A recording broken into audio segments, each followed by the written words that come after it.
5 अगस्त 2022 को 100 नंबर पर मुंबई पुलिस को एक कॉल मिलती है। उस केस में 6 अगस्त 2022 को सुबह MIDC police station Mumbai call करने वाली उस लड़की का बयान दर्ज करती है। वह एक मॉडल थी जो एक फिल्म बनाने वाले से एक होटल में मिली थी। उन दोनों के बीच में बातें होती हैं। निर्माता बातों बातों में उससे सब कुछ की फरमाइश करता है और उसके बाद की बातों के विषय में बयान किया गया है। उसके बाद वह बिस्तर से उठा, मुझे बिस्तर पर धकेलकर मेरी छातियों और पिछले भाग को छुआ। मेरे चिल्लाने पर मेरी गर्दन पकड़कर मुझे मारने की धमकी दी। उसने अपनी शर्ट खोलकर मेरे कपड़े उतारने की कोशिश की। मेरी छाती के पास से मैक्सी फट गई थी। उसने अपना प्राइवेट अंग हाथ में निकालकर मुझसे अंतरंगता बढ़ाने लगा। मैंने उसे जोर से धक्का दिया और कमरे से बाहर भागी। रिसेप्शन पर आकर 100 नंबर पर कॉल की और पुलिस को बुलाया। उसी दिन 6 अगस्त 2022 की शाम में एक और सप्लीमेंट्री बयान दिया जाता है। बयान इस तरह से है, वह बेड से उठा और जोर से मुझे बेड पर धक्का देकर गिरा दिया। मेरी छाती और पिछले हिस्से को छुआ, मेरे पहने कपड़ों को ऊपर उठा दिया, कुछ और बातें बताई, मेरा गला पकड़कर मारने की धमकी दी, फिर कुछ और बातें बताई। हाथापाई के दौरान मेरी निकर को नीचे खींचकर अपना प्राइवेट पार्ट अपने हाथ में लेकर मेरे प्राइवेट पार्ट में घुसाने की कोशिश की। तब मैंने उसे जोर से धक्का दिया, दरवाजा खोला, बाहर भागी।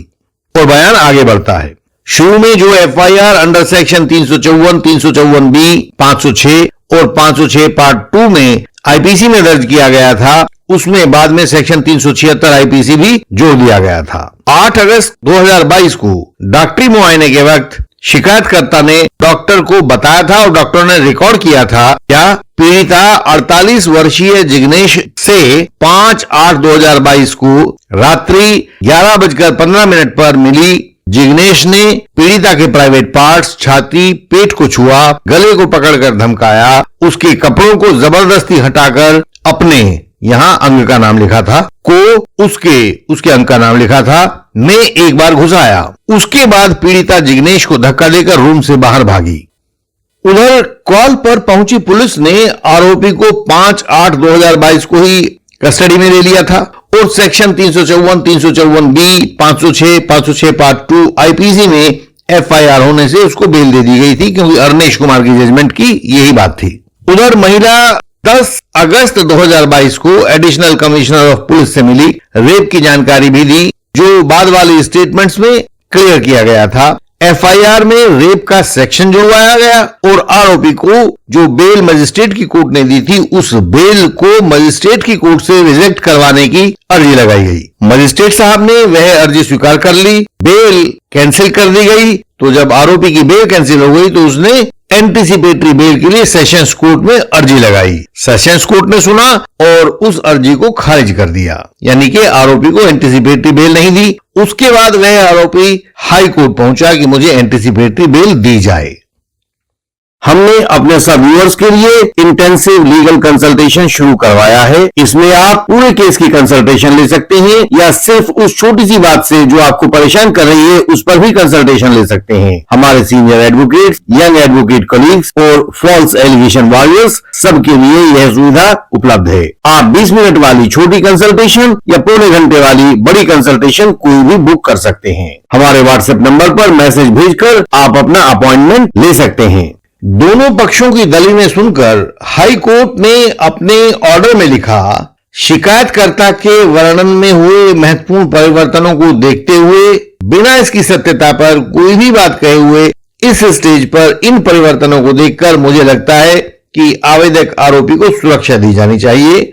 और यह कहते हुए हाई कोर्ट ने आरोपी को इंटरिम एंटीसिपेटरी बेल का ऑर्डर दे दिया और यह कहा कि आप जाइए इन्वेस्टिगेशन को ज्वाइन कीजिए। जब महिला को इस ऑर्डर का पता लगा तो वह एप्लीकेशन लगाकर हाई कोर्ट के सामने अपना पक्ष रखने के लिए पहुंच गई। हाई कोर्ट ने फिर दोनों पक्षों को सुना और एक फाइनल ऑर्डर पारित किया।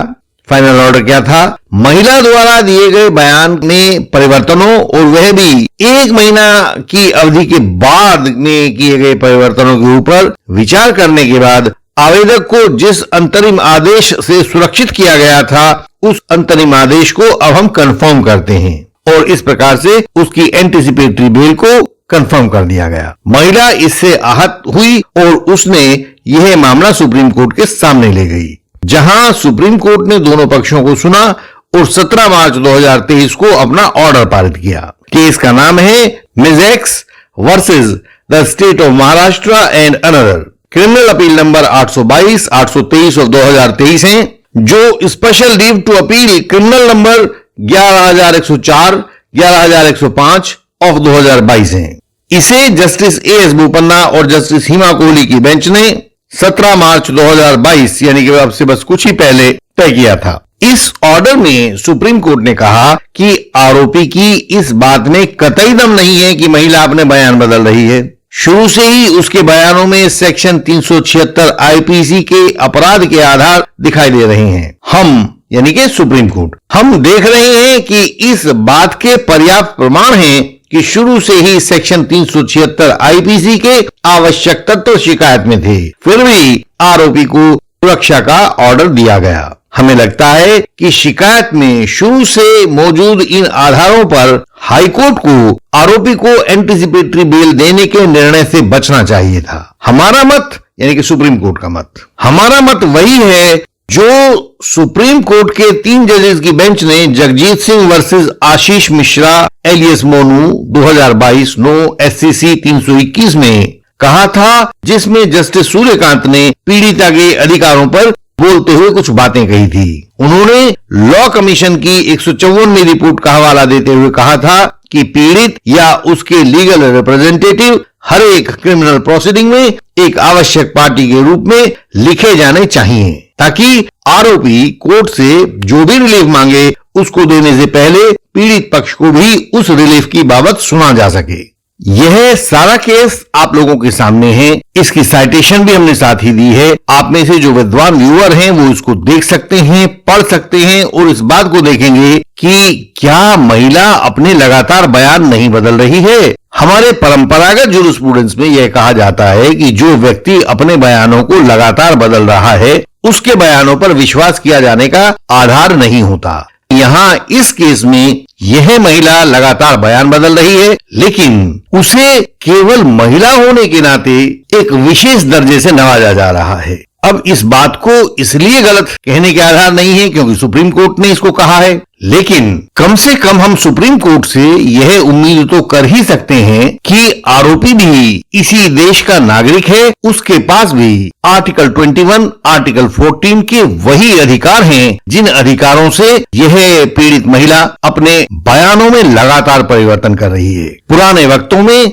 यह पढ़ाया जाया करता था कि आईपीसी में दिए गए अपराध समाज के खिलाफ किया गया कृत्य होता है, इसलिए समाज उसके खिलाफ खुद प्रोसिक्यूशन करता है और पीड़ित पक्ष का रोल केवल एक गवाह का होता है। लेकिन अब क्रिमिनल मामलों में भी पीड़ित पक्ष को इसी तरह से कोर्ट कचहरी में खींचकर एक पक्ष बनाया जा रहा है जैसे कि यह भी कोई सिविल केस हो। क्या जज अकेले निष्पक्ष काम नहीं कर सकते हैं?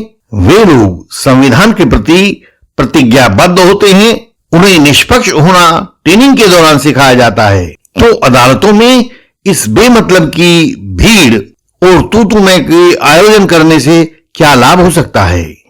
इंडियन लीगल सिस्टम आपको निरंतर एक कानूनी सहारा देता रहा है। आप जब भी किसी झूठे आरोप में फंस जाते हो तो हम अपने डिस्टेंस एडवोकेसी से आपको बचने की राह दिखाते हैं। हमें गर्व है कि हम अपने हजारों साथियों की कानूनी सहायता कर पाए हैं जिनको सही रास्ता दिखाई नहीं दे रहा था। आप हमारी वेबसाइट indianlegalsystem.org पर जाकर सब जानकारी अपनी सरल भाषा में पा सकते हैं। वहीं पर आप हमारी वेबसाइट के विभिन्न लिंक्स देख सकते हैं और चाहें तो वहां दिए गए सिंबल पर सर्च करके ढूंढ भी सकते हैं। जब आपको आवश्यकता होगी तो हम आपके लिए भी बेहतरीन क्रॉस एग्जामिनेशन तैयार करके भेज सकते हैं। कोई दूसरा लीगल डॉक्यूमेंट हो तो हम वह भी उपलब्ध करवा सकते हैं। हम आपको विजयी बनाना चाहते हैं ताकि फॉल्स एलिगेशन आपको हरा ना पाए। भारत भर में हमारी सहायता पहुंच रही है, वह आप तक भी पहुंचाई जाएगी। आप हमें बताएं कि आपकी क्या आवश्यकता है। हमसे संपर्क का तरीका सामने स्क्रीन पर दिखाई दे रहा होगा,